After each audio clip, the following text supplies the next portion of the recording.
नमस्कार दोस्तों, compounding club में मैं राहुल कुमार कश्यप का एक बार फिर से स्वागत करता हूँ। बहुत दिनों से कोई वीडियो नहीं अपलोड होता, तो अभी मैंने एक वीडियो अपलोड करने के लिए आपके सामने आया हूँ। और 312 सब्सक्राइबर हो गए हैं, 300 प्लस हो गए हैं, उसके लिए बताइए आप सबको। और 51 वीडियोज़ हैं, इसमें कुछ शॉर्ट्स के भी वीडियो हैं और कुछ जो हैं हमारे क्लासेस के वीडियो थे। ये सब मिला के 51 वीडियो अपलोड हो चुके हैं, 312 सब्सक्राइबर हो चुके हैं।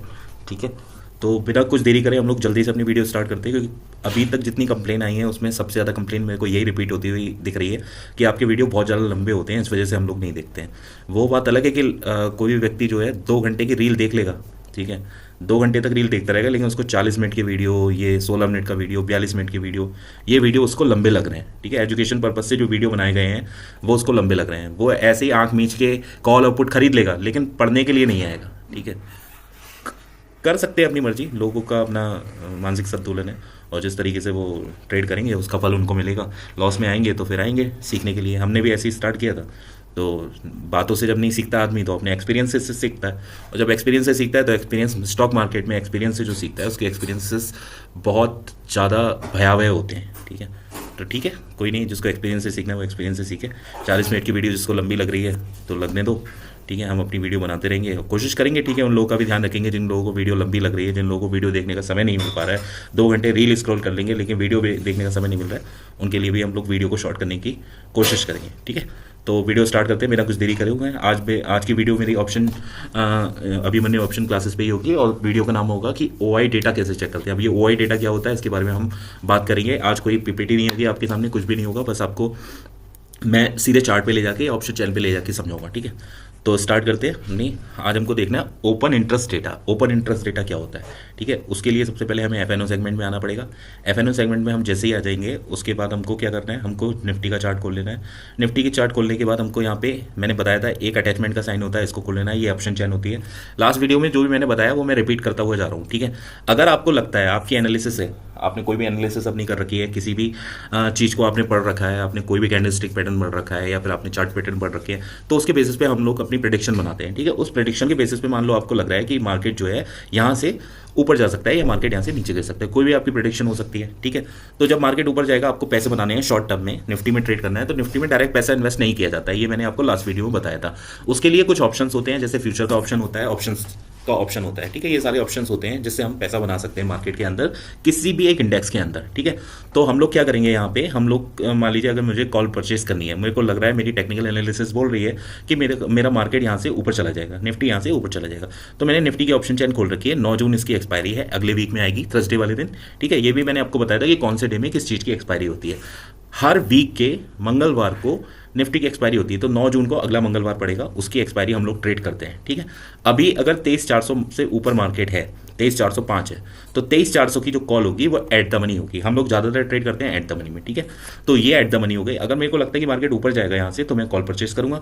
अगर मेरे को मार्केट लगता है कि 400 से नीचे जाएगा, तो मैं यहाँ की पुट परचेस करूंगा, जो कि 23,400 की 148 रुपये की चल रही है। ठीक है, इतनी बात मैंने पिछले वीडियो में आप तक पहुँचा दी थी कि कैसे कॉल को बाय करते हैं, कैसे मैं पुट को बाय करूँगा। ठीक है, अब मेरे को यहाँ पे एक डेटा आता है, ओपन इंटरेस्ट डेटा।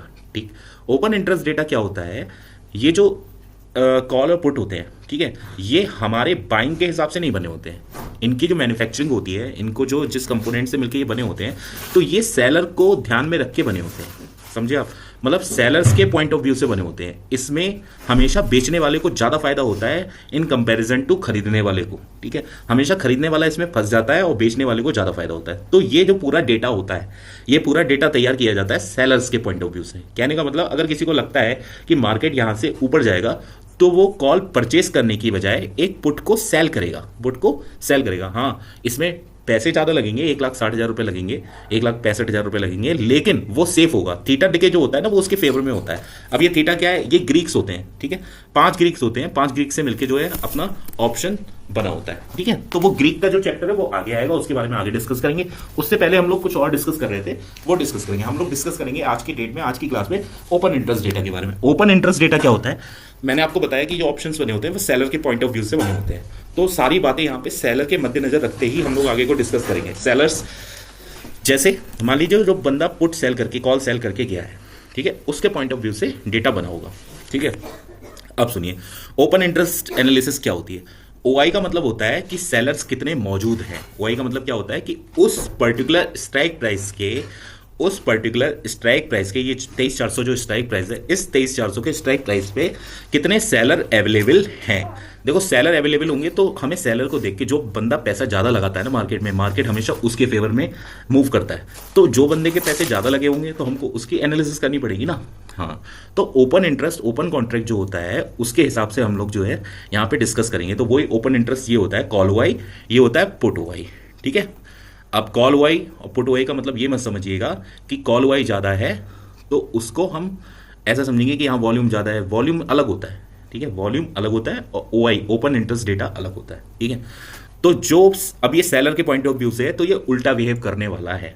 कॉल का ओआई अगर ज़्यादा हुआ तो मार्केट नीचे जाएगा, पुट का ओआई अगर ज़्यादा हुआ तो मार्केट ऊपर जाएगा। ठीक है, तो ये उल्टा बिहेव करेंगे। ठीक है, या फिर आप ऐसे समझ सकते हो, ये कॉल का एलटीपी है तो कॉल वाले इधर बैठे हैं और पुट वाले इधर बैठे हैं, ऐसे समझते हो, क्रॉस में बैठे हुए। ठीक है, पुट वाले इधर बैठे हुए। अब मान लीजिए 23,400 पे कॉल में, मतलब कॉल वाले इधर बैठे हैं, इसको भूल जाओ, आप पुट वाई लिखा है इसको भूल जाओ। 23,400 के कॉल में कितने लोग बैठे हुए हैं? कॉल में बैठे हैं 58,057 लोग। ठीक है, और 23,400 की पुट में कितने बैठे हुए हैं? तो पुट में बैठे हैं 42,107 लोग। पुट में कम है, कॉल में ज़्यादा है। इसका मतलब क्या हुआ कि मार्केट यहाँ से थोड़ा सा ऊपर जाएगा। ठीक, अब इसी ओआई एनालिसिस को थोड़ा सा स्ट्राइक प्राइस ऊपर मूव करते हैं तो 350 से मार्केट ऊपर चल रहा है। तो यहाँ पे देखो आप, यहाँ पे 23,196 है कॉल का ओआई और पुट का ओआई कितना है? पुट का ओआई 13,634 है। ठीक है, तो इस ओआई एनालिसिस से हमको ये पता चल रहा है कि मार्केट 23,400 तक जो बायर्स हैं वो ज़्यादा हैं, मतलब मार्केट को ऊपर ले जाने। अब बात करते हैं 23,450 के नीचे की। तो नीचे जब हम बात करते हैं तो 23,450 पे जब मार्केट जाएगा तो वहाँ पे देखिए कॉल वाले कम हो गए, पुट वाले बढ़ गए। ठीक है, 23,500 की बात करें तो 73,124 लोग बाय करने के लिए बाय साइड में बैठे हुए हैं और 1,12,266 लोग सेल साइड में बैठे हुए। इसका मतलब क्या हुआ? ओआई एनालिसिस का मतलब यही होता है, जिस परचेज पे, जिस स्ट्राइक प्राइस पे सबसे ज़्यादा लोग बैठे हुए हैं तो वही स्ट्राइक प्राइस समझ लीजिएगा कि वहाँ पे मूवमेंट ज़्यादा होना है और वही जो परचेसिंग है वही, वहीं से मार्केट ऊपर नहीं जा सकता है। ठीक है, अब मेरे को बताइए आप, कि मैंने बताया कि आपको उल्टा देखना है। ये कॉल वाली साइड है ना, कॉल वाली साइड से अपोजिट साइड में जाइए, 23,500 के सामने को जाइए तो अपोजिट साइड में कॉल वाले बैठे हुए हैं। कॉल वाले कितने हैं संख्या? 73,124 ओपन कॉन्ट्रैक्ट बैठे हुए हैं, 73,124।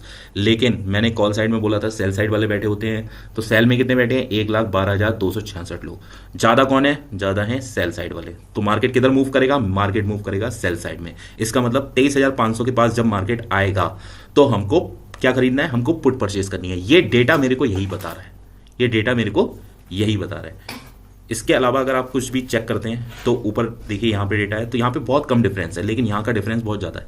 ठीक है, तो open interest data, open interest analysis हमको क्या बताती है कि ओआई, कॉल का ओआई अगर ज़्यादा होगा तो मार्केट पुट में जाएगा, पुट का ओआई अगर ज़्यादा होगा तो मार्केट कॉल में जाएगा।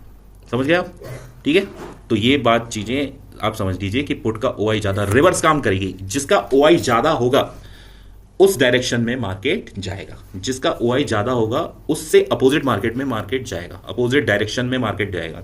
मैंने गलत बोल दिया, दोबारा बोलता हूं। जिस तरफ का ओआई डेटा, कॉल ओआई, जिस तरफ का ओआई डेटा ज़्यादा होगा उसके अपोजिट डायरेक्शन में मार्केट जाएगा, उसके अपोजिट डायरेक्शन में मार्केट जाएगा। ठीक है, ये अब ये भी नहीं है कि इतना इसी को देख के आप ट्रेड करने लगो। ठीक है, लेकिन जब आप ट्रेड लेने जाते हो, ऑप्शन इतनी, जब आप बाइंग करने जाते हो तो आपको बहुत सारे डेटा एनालाइज करने पड़ते हैं, तो उसमें से एक डेटा ओपन इंटरेस्ट डेटा होता है। ठीक है, तो आप अगर मान लीजिए जैसे आप मार्केट में आए, ठीक है, आपको कोई बायस क्लियर करनी है, तो बायस क्लियर कैसे करते हैं? बायस क्लियर करने के, बायस का मतलब होता है कि किस साइड जाएगा। सबसे पहले तो हमें ये पता होना चाहिए ना, हम मार्केट में सुबह आए हैं, अब मार्केट में हमने सुबह आए, हमने मार्केट को कहीं भी देखा, मान लीजिए 23,400 पे देखा, 23,400 पे देखा, तो आपके पहले दिमाग में क्या आएगा? आपके दिमाग में आएगा अगर मुझे इसकी डायरेक्शन पता चल जाए, बायस का मतलब होता है डायरेक्शन, कि ये यहाँ से ऊपर जाएगा या ये यहाँ से नीचे जाएगा, तो सबसे पहला काम हमारा मार्केट में घुसते ही, हमारा चार्ट खोलते ही सबसे पहला काम होता है हम ये पता करें कि मार्केट किस डायरेक्शन में मूव कर सकता है या यहाँ पे नहीं कर सकता है, तो किस पॉइंट पे जाएगा तो वहां से डायरेक्शन मूवमेंट देगा। तो हमको सबसे पहले एक डायरेक्शन फाइंड आउट करनी होती है। तो ये डेटा मिलकर हमको क्या बताते हैं? ये हमको ओवरऑल डायरेक्शन बता देते हैं। अब 23,500 पे जो पुट ओआई बैठे हैं ना, तो और जो कॉल ओआई बैठे हैं, अब ये दोनों मिलके हमको क्या बता रहे हैं कि मार्केट यहाँ से 23,500 से फर्दर ऊपर जाने को नहीं है। ठीक है, अगर जाएगा तो इन लोगों को अपना पैसा छोड़ के पैसा लॉस बुक करके जाना पड़ेगा। और ये लोग कौन है? ये ही लोग हैं जिनको हम लोग ऑपरेटर बोलते हैं, या फिर ये कह लीजिए ये वही लोग हैं जो बड़ा पैसा लगाते हैं मार्केट में, ये वही लोग हैं जो हमारा पैसा नोच के ले जाते हैं, ऑप्शन बायर का पैसा लोग नोच के ले जाते हैं। इसीलिए ये अपोजिट दिखते हैं हमको। ये अपोजिट मैं क्यों बोल रहा हूं कि अगर पुट का ओआई है ज्यादा तो कॉल में मार्केट जाएगा, कॉल का ओआई ज्यादा है तो पुट में मार्केट जाएगा। ये अपोजिट काम करता है। ठीक है, ये सेलर के पॉइंट ऑफ व्यू से ऑप्शन चैन बनी होती है। किसके व्यू से बनी होती है? ऑप्शन चैन बनी होती है सेलर के पॉइंट ऑफ व्यू से। बायर का तो कोई काम ही नहीं था, बायर तो नेट बाइंग करने लगे हैं। बाइंग हमेशा जो थी हैच करने के लिए यूज होती थी। मैंने पिछले वीडियो में भी आपको बताया था, जिसके 10-10 करोड़ के पोर्टफोलियोज है, जिनके 10-10 करोड़ का डेटा है, ठीक है, अगर उनका मार्केट गिर गया तो उनका 10 करोड़, 100 करोड़, 200 करोड़, 500 करोड़ का जो पोर्टफोलियो खड़ा हुआ है वो गिर जाएगा भाई साहब। इसलिए इनका इजाद हुआ था। हेजिंग का मतलब क्या होता है? हेजिंग का मतलब होता है, मैंने पिछली बार भी बताया था, इंश्योरेंस की तरह होते हैं, ये यूज होते हैं।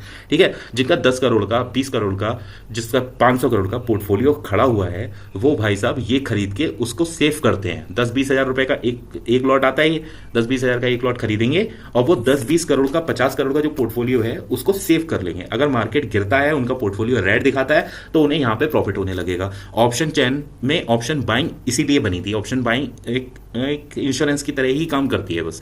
ठीक है, लेकिन कुछ समय बाद इसमें नेट बाइंग होने लगी, लोगों को इसमें मजा आने लगा, थ्रिल आने लगा, लोगों का बीपी ऊपर नीचे होता है तो लोगों को यहाँ पे मजा आता है। ठीक है, तो मजा आता है तो उसके लिए कोई ना कोई टेक्निक बनानी पड़ेगी ना, कि अगर हमको उसको ट्रेड करना है तो हमको एक सेटअप बनाना पड़ेगा, एक टेक्निक बनानी पड़ेगी। आप ऐसे तो कहीं भी कॉल नहीं ले सकते, कहीं भी पुट नहीं ले सकते। तो उस पूरे सेटअप का एक चीज है ओआई एनालिसिस, एक चीज है ये। इसको देख के कभी ट्रेड मत करिएगा, लेकिन एक डेटा, जैसे हमको बायस क्लियर करनी है, डायरेक्शन क्लियर करनी है, तो हम अगर डायरेक्शन क्लियर करना चाहते हैं तो हमको 3-4 पॉइंट पे कंफर्मेशन चाहिए होता है। उसमें से एक कंफर्मेशन आपको ये मिल जाएगा। ठीक है, देखिए पूरा सिनेरियो सब जानते हैं, इस समय मार्केट का डाउन साइड चल रहा है। ठीक है, और हमारा ओआई डेटा भी यही कह रहा है कि डाउन साइड है। ठीक है, तो मार्केट जब कल खुलेगा तो 500 की तरफ बढ़ने की कोशिश करेगा। जब 500 की तरफ बढ़ने की कोशिश करेगा तो 500 से ऊपर आपको जो भी प्राइस मिल जाए उस पर आप इसको सेल साइड में जा सकते हैं, मतलब पुट खरीद सकते हैं। अगर बाइंग की बात करें तो ठीक है, तो पुट खरीद सकते हैं। मैं कोई रिकमेंडेशन नहीं दे रहा हूं, लेकिन मैं डेटा की बात कर रहा हूं। जो डेटा यहाँ पे दिया हुआ है, जो दिख रहा है, मैं उस डेटा की बात कर रहा हूँ। ये डेटा भी स्विच होते हैं। ठीक है, जब 500 से ऊपर जाएगा, इन लोगों को जो 1,12,000 लोग बैठे हैं सेल करके, इनका कितना करोड़ों रुपए लगा हुआ है, जब इनको लॉस होने लगेगा तो ये भी भागेंगे ना निकल के। तो वो किस पॉइंट पे भागेंगे? कम से कम 50-60 पॉइंट ऊपर मार्केट टहल लेता है, उसके बाद ये लोग भागते हैं, उससे पहले नहीं भागते। ठीक है, 50 पॉइंट से पहले नहीं भागते। तो 23,500 से 23,550, 50 पॉइंट तो ये लोग झेल जाएंगे, लेकिन उससे ऊपर का लॉस नहीं झेलेंगे। तो 23,550 तक मार्केट जा सकता है, उसके बाद जो है मार्केट। तो ये जो है ओआई एनालिसिस, ये ओआई डेटा हमको क्या बताता है? ये ओआई डेटा हमको बताता है डायरेक्शन। ठीक है, तो हमको डायरेक्शन क्लियर करनी होती है। 3-4 पॉइंट से हम डायरेक्शन क्लियर करते हैं, उसमें से एक पॉइंट आपका हो गया OI analysis, open interest analysis. Open interest क्या होता है? ओपन इंटरेस्ट जो होता है वो सेलर के पॉइंट ऑफ व्यू से बना होता है। सेल साइड में मतलब ये वाली पुट 23,450 की पुट कितने लोग सेल करके गए हैं, ये बता रहा है। ठीक है, सेलर के पॉइंट ऑफ व्यू से बना हुआ है ये डेटा। ये 23,500 की पुट कितने लोग सेल करके गए हैं, ये कॉल कितने लोग सेल करके गए हैं। तो कॉल सेल करना मतलब मार्केट का नीचे जाना, तो ज़्यादा लोग मार्केट को नीचे जाने के लिए कॉल सेल करके गए हैं। ठीक है, सेलर्स के पॉइंट ऑफ व्यू से बना हुआ है ये डेटा। समझ में आ रहा है? ठीक है, तो ओआई एनालिसिस में लगता है समझ में आ गई होगी। इसमें ज़्यादा कुछ बताने के लिए नहीं है। अगर आपको और भी थोड़ी डीप जानकारी चाहिए या कुछ चाहिए तो आप इन सबको, ये जैसे मान लीजिए कोई राउंड फिगर नंबर है, ठीक है, ओआई के एनालिसिस करने के लिए कोई राउंड फिगर नंबर 23,500, 24,000, 23,000 इस तरीके के राउंड फिगर नंबर को हम लोग पकड़ के रखते हैं। ठीक है, और उस पर देखते हैं कि ओआई एनालिसिस क्या चल रही है, क्योंकि वहीं से डेटा जो है सारा सर्कुलेट होता है। जो राउंड फिगर नंबर होते हैं ना, वहीं से होता है। मैंने आपको बताया था कि 500 की डिजिट के मल्टीपल्स जो होते हैं वो बड़े इंपॉर्टेंट होते हैं भाई। और किसी पे इतना क्यों नहीं है ओआई जितना ओआई 23,500 पे बैठा है? क्योंकि ये राउंड फिगर नंबर है। राउंड फिगर नंबर पे हमेशा लोग बैठे होंगे। ठीक है, अब जैसे 23,000 की बात करूँ मैं, तो 23,000 पे भी आप देखोगे, 23,000 पे भी बहुत अच्छा बैठा हुआ है ओआई। देखो यहाँ बस 10,000 लोग हैं और 95,000 लोग, लगभग 1 लाख लोग ये चाह रहे हैं कि मार्केट 23,000 से ऊपर ही रहेगा, नीचे नहीं जाएगा। ठीक है, तो 23,000 रुपये 23,000 एक सपोर्ट की तरह बिहेव करेगा ना। तो ऐसे ही ये डायरेक्शन बता रहा है कि 23,000 से तो टूटना नहीं है अभी, और 23,500 ऊपर की तरफ नहीं टूटना है। तो इसने एक मेरे को एक रेंज बना के दे दी ओआई डेटा ने। ठीक है, आपको समझ में आ रहा है? मेरे को लग रहा है ये इतना बहुत है आपको समझाने के लिए। और ओआई ऐसे ही चेक करते हैं। अच्छा, ये डेटा एक्सपायरी वाले दिन आप लोग इसको इग्नोर करिएगा। नॉर्मल डेज में आप इसको रीड कर सकते हैं। एक्सपायरी वाले दिन ये 5-5 मिनट में फ्लक्चुएट होते रहते हैं। ठीक है, एक्सपायरी वाले दिन यहाँ पे करोड़ों का डेटा आ जाता है। अभी ये हज़ारों का है ना, लाखों का आ जाएगा, करोड़ों का डेटा हो जाएगा एक्सपायरी वाले दिन। तो एक्सपायरी वाले दिन या तो आप बार बार इसको चेक करिए कि कहाँ डेटा जा रहा है। ठीक है, कहाँ पे लोग ज़्यादा बैठ रहे हैं, कहाँ पे, क्योंकि 2-2 मिनट पर वहाँ पर सेलर और बायर्स आपस में चेंज करते हैं। ओआई डेटा जो होता है बहुत जल्दी कॉन्ट्रैक्ट चेंज होते हैं। तो आपको एक्सपायरी वाले दिन जैसे 9 जून है, तो 9 जून को आप 2 बजे के आसपास देखेंगे तो यहाँ 1-1 करोड़ लोग बैठे होंगे, ठीक है। तो वहाँ पर थोड़ा सा फ्लक्चुएशंस ज़्यादा होते हैं एक्सपायरी वाले दिन, तो नॉर्मल आदमी को वहाँ पे ट्रेड बहुत सोच समझ के करना चाहिए, कम क्वांटिटी से करना चाहिए, ठीक है। तो ओआई एनालिसिस वहाँ पे हर आधे घंटे में, हर 1 घंटे में चेंज होती रहती है, तो उसको बार बार नज़र रखना बहुत ज़रूरी होता है। अगर आप नज़र नहीं रख रहे हैं तो ओआई डेटा की जो एनालिसिस है उस दिन के लिए अवॉइड रखिए जिस दिन एक्सपायरी होती है। जैसे यहाँ पे 9 जून की एक्सपायरी है, अगली एक्सपायरी कब है, अगली एक्सपायरी 16 जून की है, उससे अगली एक्सपायरी 23 जून की है। तो ये जितने भी एक्सपायरी डेट्स हैं इसमें थोड़ा सा ओआई डेटा हमको क्या करता है, हमको मिसगाइड करता है, ठीक है। तो मिसगाइड ना हो इस वजह से, नॉर्मल डे है, आज कोई एक्सपायरी नहीं थी, तो नॉर्मल डे में ये डेटा जो है बहुत अच्छे से काम करा है। आज भी आप मार्केट को जानते होंगे कि जिस तरीके से ये लोग बैठे हुए हैं पुट साइड में, कॉल के ओआई हैं वो पुट की डायरेक्शन बनाए रखने के लिए बैठे होंगे, तो इन्होंने मार्केट 23,500 से ऊपर नहीं जाने दिया होगा। अच्छा, इस चीज़ को कैसे टैली करते हैं, इस चीज़ को मैं टैली करके भी दिखा देता हूँ आपको। इसको आप ग्राफ पे टैली कर सकते हो। ग्राफ पे टैली करना है तो टर्मिनल पे खोल लो 23,950, और आज की मार्केट देखो, आज 3 तारीख है, ठीक है।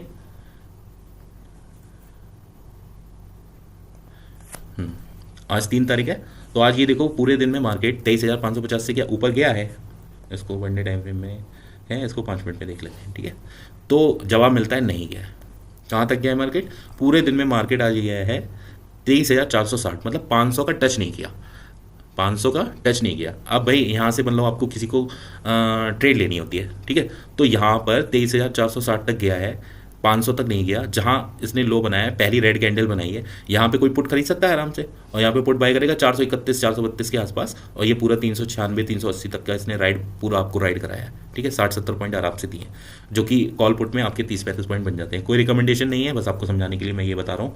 और इस तरीके से आप लोग इसको ओआई डेटा को एनालाइज कर सकते हो कि जहाँ पे ओआई ज़्यादा बैठा होगा ना, उससे ऊपर मार्केट जाएगा नहीं, ठीक है। इस तरीके से मार्केट है, नॉर्मल डे में तो बिल्कुल नहीं जाएगा, ठीक है।